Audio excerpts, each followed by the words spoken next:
As an internationally recognized careers coach and careers expert who's been on TV, radio, all of the good stuff. And this is what I think the next 5 to 10 years of work is going to look like. And trust me, I know thinking about something that's going to happen 5 to 10 years from now feels irrelevant. Like, hello, let's focus on today. And by the end of this video, you are going to be uniquely qualified to be able to detect the signs that things are changing in your job and in the world around you so you can stay prepared. You might be wondering why I'm sitting on the floor and why my life's a mess. Well, I just recently moved apartments. I am not settled in yet. So on the floor it is. Now, this first prediction is going to sound shocking and scary and very overwhelming. I genuinely believe in 10 years, we will have very limited, if any, full-time jobs. The grandfather of AI, yep, literally the dude who is primarily responsible for AI as we know it today, came out with a really interesting article about a week before I recorded this video. Basically, he said he fundamentally believes that AI is going to replace 99% of jobs. And as part of this article, he actually spoke about how he really believes there's going to be the death of traditional full-time work, and here's why. Already know it's not breaking news that AI is fundamentally replacing a lot of tasks, it's eliminating roles,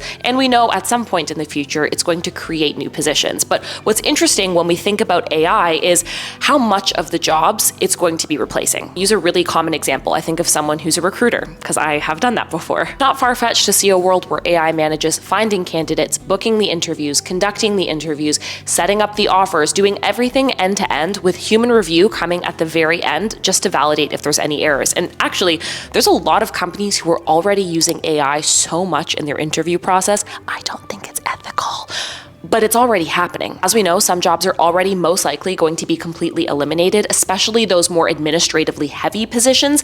But what I also think is going to happen is because a lot of the admin or routine work or very technology heavy parts of our jobs are going to be replaced by AI, we only are going to have a very small portion of work to do. And the reality is, there's only going to be so much work to go around. In our example, one day, all of this is perfectly operational and we only use humans for some of the strategic work and final approvals and maybe a couple of other odds and ends. That's like what, 15 hours of work?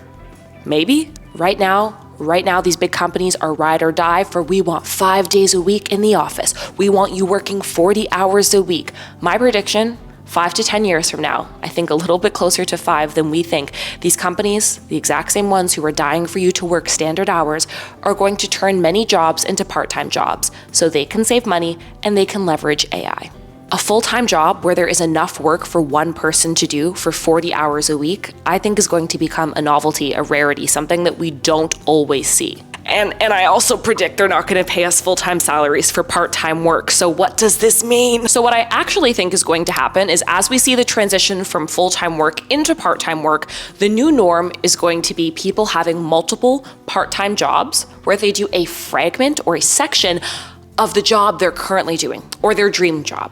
So you would be a part-time recruiter at Google and a part-time recruiter at Amazon, and that maybe would get you a full-time salary. Now, where does the rest of the money come from? Also, if you hear a puppy puttering in the background, that's Binky. He is just hanging out. Truth of the matter is, if most of us are working multiple part-time jobs, we're probably going to extend that into having some degree of self-employment. A lot of these self-employed roles are going to lean into net new positions that we haven't seen before that are created by AI. This is people very much predict there's going to be jobs focused on creating prompts or pathways, so tools people can use within AI systems. But I also think this is going to bring back the service-based economy. Not that it's ever gone away, but I think it's going to be taken to new heights. So people in trades, people who work in physical service-based industries, hairstylists, makeup artists, I actually think we're going to see a resurgence of these in-person, physical, like labor roles that AI cannot replace. This one might be a total hot take, and I have seen no one else say this. I'm okay to be the first and maybe even the last to say this.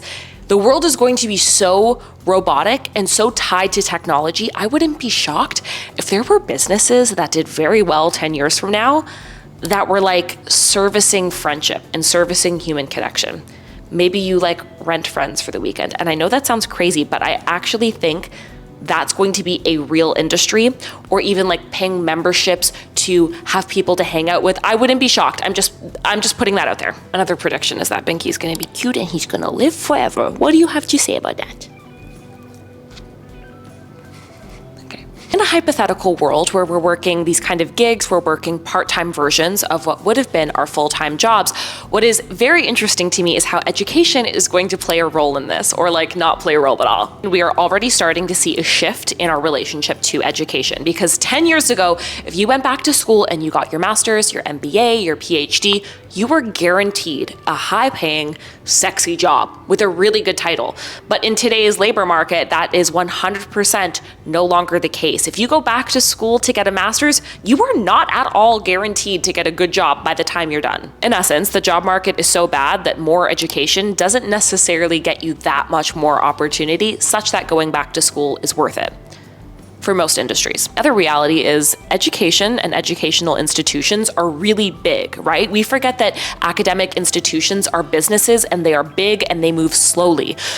So knowing that, they are not updating curriculum to keep up with what's happening in the world as quickly as they need to. So the incentive to have higher education, I genuinely think, is going to decline, especially if we now have these piecemeal ways of work that are a little bit more self-directed. Now, in my opinion, maybe the most interesting part of all of this is what happens from a government perspective if all of this goes down. Well, experts, and to be clear, I am not the expert on government policy, so I am not necessarily predicting this.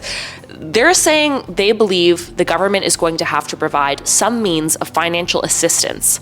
Yes, some means of financial assistance to all people in a country. They don't necessarily think it's going to be like universal basic income, but it might be a stipend every month. I'm just throwing out a number.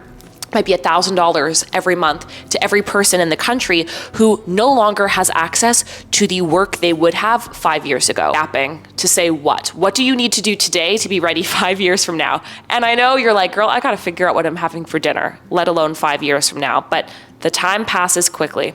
Think of how old you were 5 years ago and how that went by in the blink of an eye. In my head, I'm still 25. That's not true. I'm almost 30. First of all, don't panic. We have lived through some crazy shit already. What's one more round of poop in the air? And innovation, change, it's part of life. We're gonna figure it out. The difference is right now we have resources like the internet where we don't have to figure this out by ourselves, unlike our parents. So we are going to be A-okay because we are in this together. Critically assess if you absolutely have to go back to school. If you've already graduated and you're considering post-secondary education, unless your company is paying for it or it is absolutely critical for you to be successful at work, I'm gonna say take a break on it. I'm gonna say let's take a pause. Let's save that money. Only because I think 10 years from now, that degree might not matter as much as it once would have. You're already anticipating that I'm gonna tell you to upskill, but don't fast forward this because I'm not gonna give you basic bitch shit, okay? You know the drill.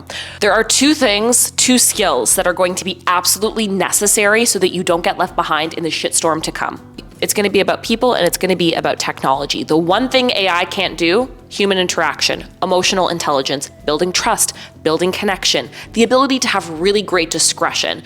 Your ability to connect with people via small talk, yep, there it is again, my favorite word, via small talk, via relationship building, via change management. Those people-based skills are going to save you. Because if you're really good at that, you're a really good public speaker, you're good at bringing people together, you're good at making people feel seen, hello, that's the stuff that keeps your job safe today and 10 years from now. If that's not a strong suit of yours, no problem. Let's go to YouTube University, find someone you resonate with. Maybe it's me, I have lots of stuff on my page about public speaking. Find ways to improve your soft skills, those people first skills, and then flex them at work. Make sure you're joining employee resource groups. Get your name out there. If you're a senior, a little bit more senior in your career, maybe 2 years into your career or more, mentor people. Make sure other people know how wonderful you are and how strong your soft skills are so you get protected, because they cannot eliminate personality with AI. Like it or not, I don't care what industry you're in. Getting better at AI is no longer optional, guys. I know everyone is saying this and it's like exhausting. It's beating a dead horse. It's the truth. Now, I know the environmental implications of AI are horrendous. The ethical implications are horrendous. I struggle with this. And my last piece of advice is stop thinking about yourself as an employee and start thinking about yourself as the CEO of your career. Ew, that is so corny to say, but I promise it's really good advice. This is a mindset shift I have taken on in the last year and a half. Because if you just look at yourself as an employee and the economy gets really rough, you might not have the skills right now to be able to pivot and have alternate streams of income. I'm a big believer in a side hustle. I used to roll my eyes when people would say, start a side hustle, but I actually think in this job market, in this economy, an extra stream of income, even if it's just a little bit, can help a lot. And if you want a full video breaking down what I think about side hustles and how to approach them, let me know, because I personally turned my side hustle into my full-time job. You're looking at my side hustle. She's here. She's in the room with us. There are 3 really easy ways to do this. Take the job you already have and find a way to consult for it online. You can easily do that on a website like Fiverr or Upwork. Solve a problem with a product or service. That one is quite self-explanatory. And the third is get digital. Be surprised how much money you can make from being a UGC online creator and online reviewer. There's lots of like random online side hustles that actually can be quite lucrative. All this to say, stuff is going to change. It's going to feel weird. It's going to feel scary. And I'm not necessarily saying I'm 100% accurate, but I listen to experts and take in my own experience. And I actually think there is a very high likelihood that this is what the future of work looks like. And I just want you and me to be prepared. If anyone's getting screwed, it's not us. Not you and me, of course not. What do you think? Like, do you agree with my predictions? Do you have strange reactions to them? How do they make you feel? Do we have questions? One thing about me, I love to talk to you. I love to talk, period, but especially to you. So let me know how you feel in the comments. If you haven't already, subscribe. Why wouldn't you say hello? Come hang out with us. It's what we do. My goal is really just to help you make money and feel good about it. So thank you for being here, and I will talk to you in the next one.